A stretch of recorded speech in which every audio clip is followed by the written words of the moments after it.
가난한 생선 장수, 1년 만에 범죄 조직을 이끄는 기업인이 되고 승승장구 하나 있는데 그를 쫓는 정의로운 형사, 그리고 윗선의 비리. 중국에서 선풍적인 인기를 끌고 있는 범죄 수사 드라마죠. 쾅바오의 주요 장면입니다. 맹렬한 폭풍 뜻이 담긴 쾅바오. 이 쾅바오는 한 생선 도매상이 범죄 조직 보스로 성장하지만 이 정부가 검거에 나서면서 추락하는 내용이 담겼습니다. 지난달 14일에 공개됐는데 시청률 30%를 넘기는 기록, 볼 사람은 다 봤다는 말이 나올 정도로 큰 인기를 끌고 있는데요. 그런데 이 드라마 내용이 좀 어색하기도 합니다. 현 정부가 20년 만에 부패 조직을 검거하는 데 성공했다는 메시지를 유독 강조하는데요. 왜 그러나 봤더니 이 제작 과정에 중앙정치법률위원회가 지도를 한 거죠. 중앙정치법률위원회, 중국의 경찰, 검찰, 법원까지 총괄하는 막강한 권력을 가진 곳. 좋게 말해서 지도인 거지 사실상 검열인 건데요.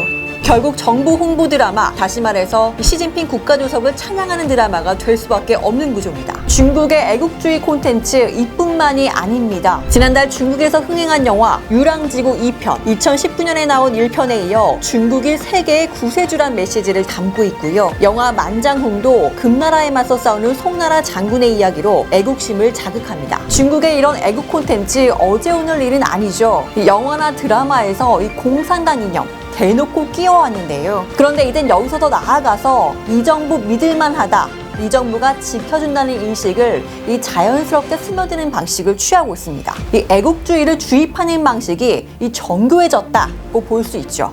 시진핑 3기의 당위성을 부여를 해야 되는데, 당위성의 핵심이 뭐냐면 세계적 국가로의 도약이잖아요.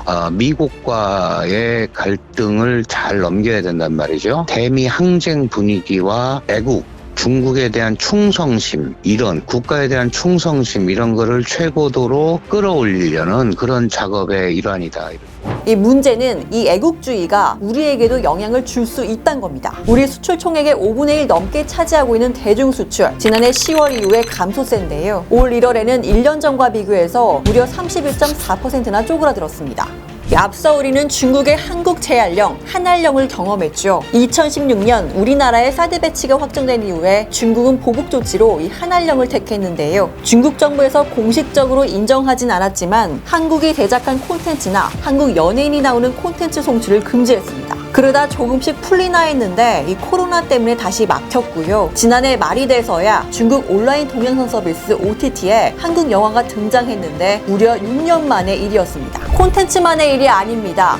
우리 화장품 시장 타격도 큰데요. 예전엔 중국 보따리상 이 따이공들이 우리나라 면세점부터 일반 매장까지 찾아가면서 싸그리 쓸어 담았죠. 하지만 요즘 이 따이공 보기가 참 힘듭니다. 여러 이유가 있죠. 코로나 봉쇄 때문에 이 관광 자체가 제한됐고요. 이 내수 사정도 좋지 않아서 이 소비를 대폭 줄인 영향도 있습니다. 하지만 주요 원인 중 하나, 거차오를 빼놓을 수 없는데요. 거차오, 중국의 애국주의 소비를 뜻합니다. 여기에 더해 최근엔 방역 조치를 놓고 양국 간 갈등이 길어지면서 중국에선 반한 감정이 커지고 있죠. 중국과 관련된 우리 기업의 어려움 갈수록 가중되고 있습니다.